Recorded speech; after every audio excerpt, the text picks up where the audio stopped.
पेशी खिदमत है आज का खबरनामा। नाजरीन, आपने हिरन कलांचे भरते हुए देखे होंगे, बांदर पटोसियां मारते हुए देखे होंगे, मगर आज आपको जेम्स बॉन्ड 0092 बताता है कि इंसान भी डर के पटोसियां या छलांगे लगा सकता है।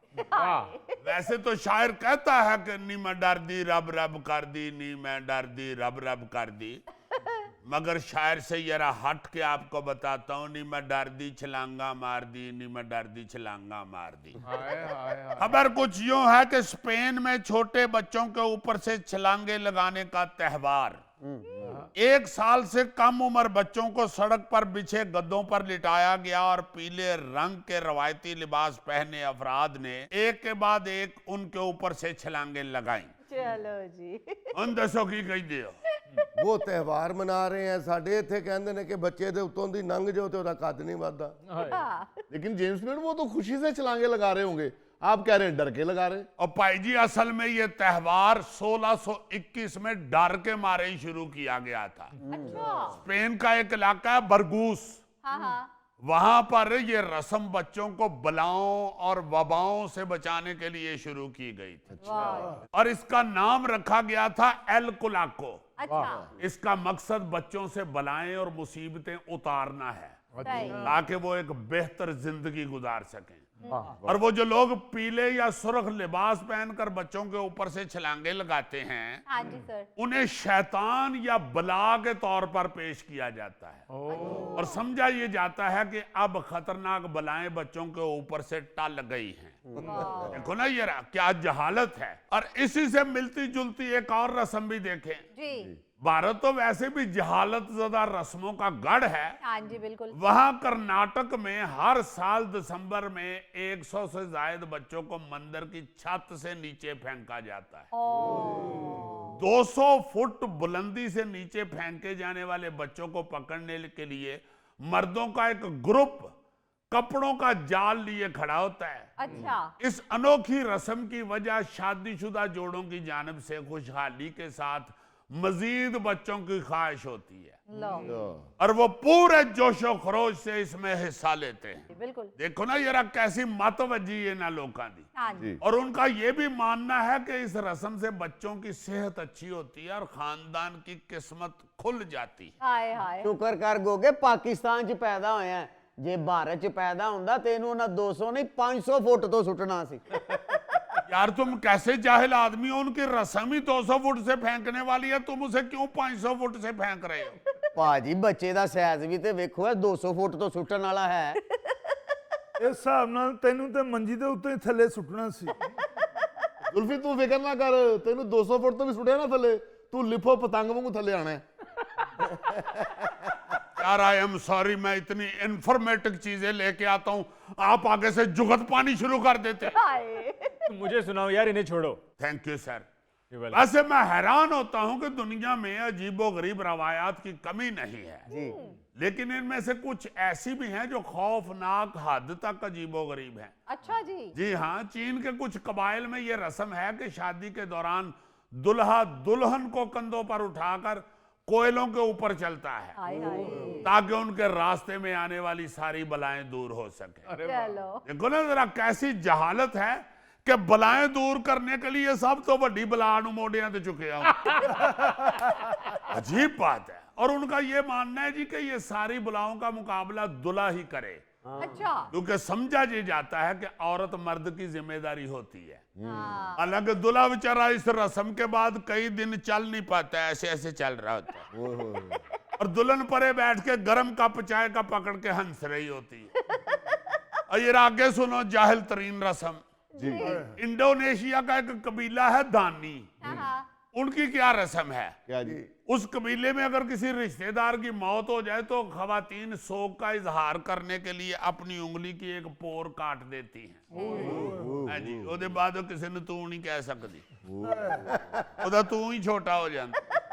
15 को फौतगियां तो बाद बाजी हरी टुंडे हो जाते होंगे। हाँ जी, ये रिवाज जो है ये सदियों से राइज है वहां पे। अच्छा। और आज भी इसकी मिसालें मिलती हैं। आज भी कुछ ऐसे कबीले हैं और कुछ ऐसी बुजुर्ग खवातीन हैं जिनके हाथ को देख के लगता है कि अम्मा और दे हाथ च सेबे वाला बंब चल गया। ਇਹ ਰਸਮ ਦਾ ਵੈਸੇ ਇੱਕ ਫਾਇਦਾ ਹੈ, ਕੁਝ ਫੌਤਗੀਆਂ ਤੋਂ ਬਾਅਦ बीवी खामन ਨੂੰ नहीं कहती होएगी इस सालगिरह पे मुझे रिंग लेके देना। ये तुम्हारी भुल फहमी है। सोने की फरमाइश औरत टुंडी भी हो जाए तो करती ही करती है। वो आंधी है इनू दफा कर रहा है तो है ना इत्थे पा कोई सोना। अच्छा आगे सुनो जी। जनूबी हिंदुस्तान के लोग ठी मीठी नामी फेस्टिवल में नंगे पांव जलती लकड़ियों पर चलते हैं ताकि देवी देवता को खराज अकीदत पेश करें और वो देवी देवता खुश होकर उन्हें बलाओं से दूर करें, उनसे महफूज रखें। हाय हाय। और इस रस्म में हिस्सा लेने वाले अफराद को बाद में बेचारे जले हुए पांव का इलाज करवाना पड़ता है हाँ। और कई बार तो शदीद जख्मों की वजह से वो माजूरी का भी शिकार हो जाते हैं। अब हमसे इस तरह की रस्में देख के मैं तो अल्लाह का करोड़ करोड़ शुक्र करता हूँ कि अल्लाह पाक ने हमें मुस्लिम फैमिली में पैदा किया है और पाकिस्तान जैसे प्यारे मुल्क में पैदा किया। हाँ जी बिल्कुल। वरना ये रस्मां देखो ना, किसी दे पैर उड़ा देंदे ने, किसी दे हाथ उड़ा देंदे ने, किसी नूं विचारे नूं मोढियां तो बीवी चुक के ते कोलियां ते टुरना पैंदा है। हाँ। देखो ना बलाओं वबाओं से बचने के लिए क्या क्या फजूल रस्में कायम की हुई हैं। हाँ जी सर। इसी तरह स्पेन के एक गांव है सान बार्टो, उसमें राइज एक कदीम रस्म के तहत घोड़ों को तारीकी से अचानक बाहर लाकर दहकते अलाव पर से गुजारा जाता है बीमारियों और बलाओं को दूर करने के लिए। अच्छा। हर साल जनवरी में ये त्योहार मनाया जाता है और इस त्योहार का नाम है लोमिनारियास। अच्छा। इंडिया के अंदर है। कर्नाटक के मंदिरों में जाने वालों को फर्श पर लेटकर लौटने या घूमने का हुक्म दिया जाता है और इन घूमते हुए लोगों को ऐसी गजा के ढेर के ऊपर लौटना पड़ता है जो ब्राह्मण फेंक देते हैं और ये ब्राह्मणों से निचली जातों पर फर्ज है कि वो ये रस्म अदा करें अच्छा। क्योंकि उनके ख्याल में ऐसे जल्दी अमराज का इलाज होता है। लो। देखो ना जरा अंदाजा लगाओ कि ब्राह्मण शायद अपना बचा हुआ खाना वहां फेंक जाते हैं हाँ। तो बेचारे मस्कीन आ गए ਉਹਦੇ ਉੱਤੇ ਲੇਟਣੀਆਂ ਲੈਣ ਦੇ हाय हाय। ਕਿ ਜਲਦੀ ਅਮਰਾਜ ਦੂਰ ਹੋਣਗੀ। ਉਹ ਦਿਲ ਕਰੇ ਉਸੇ ਸਾਲਨ ਦੀਆਂ ਲੂਣ ਮਿਰਚਾਂ ਪਿੰਡੇ ਨੂੰ ਚੰਬੜ ਜਾਣ ਤੇ ਕਈ ਮਹੀਨੇ ਖੁਰਕ ਹੀ ਨਾ ਜਾਏ। हाय। गोगे को क्यों नहीं भेजते उधर? उधर जाके लोगों को उठाए और सारा खाना इकट्ठा करे। ਉੱਥੇ ਜਾ ਕੇ ਮੈਂ ਖਾਣਾ ਇਕੱਠਾ ਕਰਾਂ, ਇੱਥੇ ਮੈਂ ਖਾਣ ਲੱਗਦਾ ਤੇ ਮੇਰਾ ਤਵਾ ਲਾ ਦਿੰਦੇ ਹੋ। तो इतने साढ़ा खा जाना ना तू। अच्छा जी, भारत में दिवाली के बाद एक अजीबोगरीब त्योहार मनाया जाता है अच्छा। जहां एक खास अकीदे के मानने वाले लोग जमीन पर लेट जाते हैं हाँ। और गायें उनको अपने पैरों में रोंदती हैं, उनके ऊपर से गुजरती हैं। ये त्योहार भारतीय रियासत मध्य प्रदेश के एक गांव बेदावाड़ में मनाया जाता है। अच्छा। और उन लोगों का मानना है जी कि जो गायें होती हैं, गाय, हाँ जी हाँ जी। उनमें 30 करोड़ देवी और देवता बसेरा करते हैं अच्छा। और गायों के ऊपर से गुजरने से वो देवी और देवता जो हैं वो हमारे ऊपर से गुजर जाते हैं और हमारी बलाएं दूर होती हैं। हाय। हमें उन देवी और देवताओं का आशीर्वाद हासिल होता है। अच्छा, कीनिया में मसाई शादी की तकरीब के दौरान एक अजीबोगरीब रस्म है जी।